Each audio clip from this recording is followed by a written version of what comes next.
Bonjour à toutes et à toutes. Je vous retrouve comme chaque jour pour de nouvelles recettes chez moi, à mon domicile, pour faire plaisir aujourd'hui et apporter un minimum de solidarité auprès des infirmières de Chambéry, du centre de réanimation que je salue, à qui je rends vraiment hommage aujourd'hui face à ce virus qui est très compliqué à gérer et pour qui, à mon avis, elles vont passer de très mauvaises heures de travail pour justement nous faire plaisir. Donc moi, le point que j'ai pu apporter pour leur faire plaisir, c'est leur faire à manger. Et aujourd'hui, on va leur préparer un bœuf bourguignon. Donc, je tenais à remercier également aujourd'hui l'enseigne Métro de Chambéry qui m'a gracieusement mis à disposition des produits pour que je puisse cuisiner et qui vient se rajouter la liste de Gilles Chabry, le boucher, qui m'a mis à disposition donc cette très belle viande pour la réalisation du bourguignon, Cédric Pernaud qui s'occupe toujours des desserts et bien entendu Maxime Seyès et Nordine qui s'occupent des services livraison dans les camions frigorifiques. Donc aujourd'hui on va réaliser un bourguignon. C'est une recette qui est extrêmement simple. Vous allez voir, c'est très rapide, c'est pour ça que ça va être beaucoup plus court que la vidéo précédente. Et le tout, c'est de pouvoir tout préparer un petit peu à l'avance. Donc pour faire un bon bourguignon, c'est très simple. Il va nous falloir une belle viande. Vous pouvez la prendre même un petit peu grasse. Vu que moi, je vais le faire cuire très longtemps au four, mon bourguignon, il y a plusieurs méthodes pour pouvoir le faire. Soit vous pouvez le faire en cocotte, à la cocotte minute, soit vous pouvez le faire au four directement. Moi, je l'ai fait en cuisson longue, au four, dans une casserole comme celle-ci qui va être en métal. Je vais le faire cuire tout doucement pendant au moins 5-6 heures facilement, pour que la viande soit vraiment onctueuse. Et le but, c'est vraiment que vous puissiez trouver une viande qui se dissout tout simplement dans la bouche. Donc, il va vous falloir une belle viande. J'ai émincé mon ail et mon oignon directement. J'ai rajouté des carottes, une poêlée de champignons. Donc, plus ils seront goûtus en goût, meilleur ce sera. Moi, je rajoute un petit peu de pancette ou du lard ou des lardons que vous pouvez couper finement, que je vais faire cuire dès le départ. Du laurier, des herbes aromatiques et bien entendu, il nous faut du vin et un vin qui soit très tannique. Ça, c'est important. Pour un bon bourguignon, il faut vraiment prévoir un vin qui soit relativement fort parce que l'alcool va se dissoudre et plus ce sera fort, meilleur ce sera au niveau du goût. Donc, on va attaquer par la cuisson déjà au niveau du lard. Donc, je travaille cuisine française oblige, on cuisine toujours avec du beurre, hein. Ça c'est indispensable. Vous faites juste revenir un petit peu parce que le lard va apporter un petit goût supplémentaire au niveau de votre plat, hein. Donc là, je vais déjà juste faire revenir le lard avec le beurre. Juste, faut pas le faire trop griller, hein. C'est vraiment histoire que le gras de la pancette se dilue un petit peu et prenne le goût sur la cuisson du bourguignon. De toute façon, le bourguignon, ça va être une cuisson qui va être très longue, hein. Donc tout va se dissoudre. Donc c'est ma recette à moi, hein, de bourguignon. Après, chacun, bien entendu, peut toujours apporter sa pointe d'originalité. C'est vrai que là, c'était lors d'une discussion avec un chef qui m'avait expliqué que lui, il mettait un petit peu de lard dans son bourguignon et que c'était bien meilleur au niveau de la dégustation. Donc là, on fait revenir notre lard et je vais rajouter tout de suite les oignons. On va même pas à peine les faire.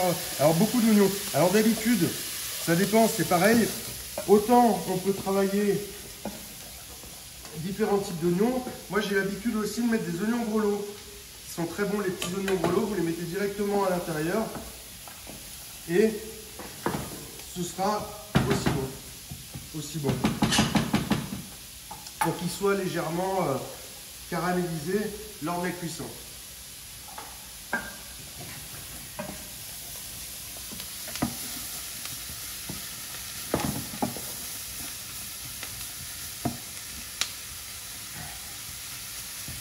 Donc là, je vais mettre tous les oignons.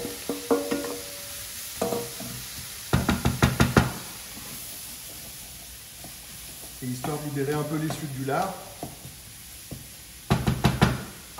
Et on va couper la cuisson tout de suite. Parce que de toute façon, ensuite, ce sera la cuisson au four. Donc, je rajoute ma viande, comme ça. Alors, moi j'aime bien quand c'est des petits morceaux en fait. Chacun apprécie après, ça a ses méthodes pour pouvoir. Je peux couper la viande avec des petits morceaux. Parce que c'est beaucoup plus agréable et ce sera beaucoup plus onctueux. Voilà.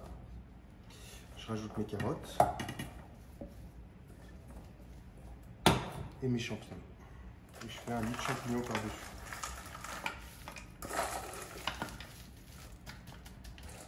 Voilà. Alors, petite aussi amélioration que moi j'apporte, je mets toujours un tout petit peu de fond de veau aussi. Ça donne un peu plus de goût. Donc, le fond de veau, c'est toujours meilleur si vous le faites vous-même. Là, confinement oblige, j'ai pris du fond de veau de chez Magie, qui ira très bien également. Les herbes. Donc, avec du thym, du laurier. Alors, je mets beaucoup d'herbes. Hein. Plus il y a d'herbes, meilleur c'est. Hein. Sel, poivre, bien entendu, ça c'est important. Alors, on va utiliser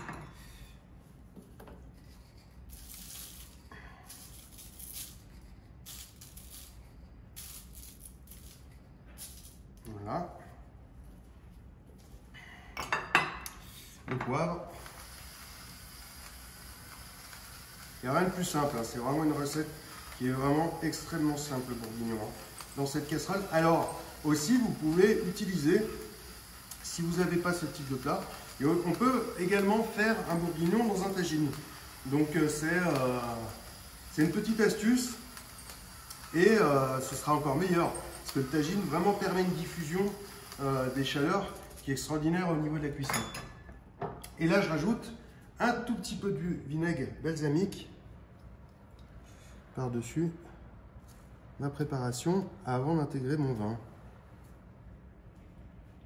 Donc moi je vais vraiment faire cuire mon bourguignon très longtemps. Alors, une petite impureté. Très longtemps. Et on va le mettre au four à 140 degrés. Et pour une durée qui va être de minimum 5-6 heures, vraiment minimum. Alors vous arrosez vraiment jusqu'au bout. Hein. De toute façon, l'alcool va se diluer à l'intérieur. Voilà. Et là, je vais essayer d'aplatir pour qu'on ait vraiment que tout se mélange à l'intérieur. Voilà. Et là, on a toutes les saveurs qui vont se mélanger. Vous mettez simplement le couvercle. Ensuite, et votre bourguignon est prêt.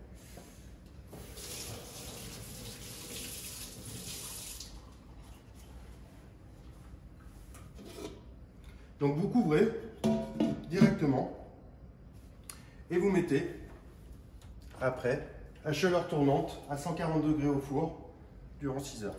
Voilà, tout simplement. Et vous aurez un excellent bourguignon. Merci en tout cas de me suivre. Je suis vraiment agréablement surpris d'avoir beaucoup de vues. Et je suis vraiment très touché par tous les encouragements que je reçois sur message ou par SMS. Donc merci beaucoup du fond du cœur. Et vraiment, je suis de tout cœur moi avec les infirmières de Chambéry.